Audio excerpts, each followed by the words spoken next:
আগামী বিধানসভা নির্বাচনকে সামনে রেখে শিলিগুড়ির ফুলবাড়ি সীমান্তবর্তী এলাকায় পরিদর্শনে গেল প্রশাসন। শিলিগুড়ি পুলিশ কমিশনার সৈয়দ ওয়াকার রাজা এবং জেলা শাসক ডিএম সহ প্রশাসনিক আধিকারিকরা এই পরিদর্শনে উপস্থিত ছিলেন। প্রসঙ্গত শুক্রবার তারা এলাকায় সাধারণ ভোটারদের সঙ্গে কথা বলেন এবং আগামী 23 তারিখ নির্ভয়ে ভোট দেওয়ার আহ্বান জানান। পাশাপাশি কোনো প্ররোচনায় পা না দিয়ে নিজের ভোট নিজে দেওয়ার বার্তাও দেন। পরিদর্শনের সময় সঙ্গে ছিলেন কয়েকশো কেন্দ্রীয় বাহিনীর জওয়ান।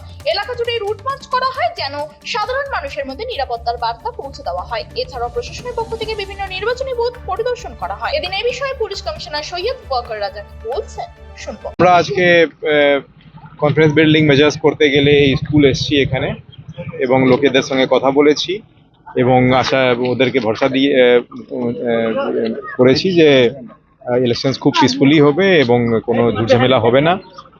তারা নিজের পছন্দের মতন ক্যান্ডিডেটকে ভোট দেবেন এবং আমরা এটাও বলেছি যে প্রচুর এরিয়াতে প্রচুর কেন্দ্রীয় বাহিনী আছে, তারা বিভিন্ন এলাকা অলি গলি স্কুল ইত্যাদিতে ঘুরছেন, কনফারেন্স বিল্ডিং মেজার্স করছেন এবং ইলেকশন পরেও সাফিসিয়েন্ট পর্যাপ্ত বাহিনী থাকবে যাতে পোস্টপোল কোনো প্রবলেম না হয়। এই এরিয়াতে আমরা অনেকগুলো বুথ ঘুরছি আজকে, তো এটাও দূর দূরান্ত এলাকা আছে, সীমান্ত এলাকা আছে, ওই কারণে এর একটা সেন্সিটিভিটি তো আছেই, আমরা ওই জন্য এখানে ভিজিট করেছি। Thank you. তবে কেন্দ্রীয় বাহিনীর উপস্থিতিতে গোটা এলাকায় নিরাপত্তা ব্যবস্থা আরো জোরদার করা হয়েছে। শিলিগুড়ি থেকে নিজস্ব প্রতিনিধি রিপোর্ট, টাইমস 14 বাংলা। মুখের উজ্জ্বলতা হারিয়ে গেছে, স্পট পড়ে গেছে, ব্রণ ভর্তি, তাই আর দেরি না করে আজই আসুন রায়গঞ্জের চণ্ডীতলায় হেলথ প্লাস মাল্টি স্পেশালিটি ক্লিনিকে এবং এখানে পান অভিজ্ঞ ডাক্তার দ্বারা ফ্রি স্কিন টেস্ট। আরো বিস্তারিত জানতে যোগাযোগ করুন 9674895169 এই নম্বরে।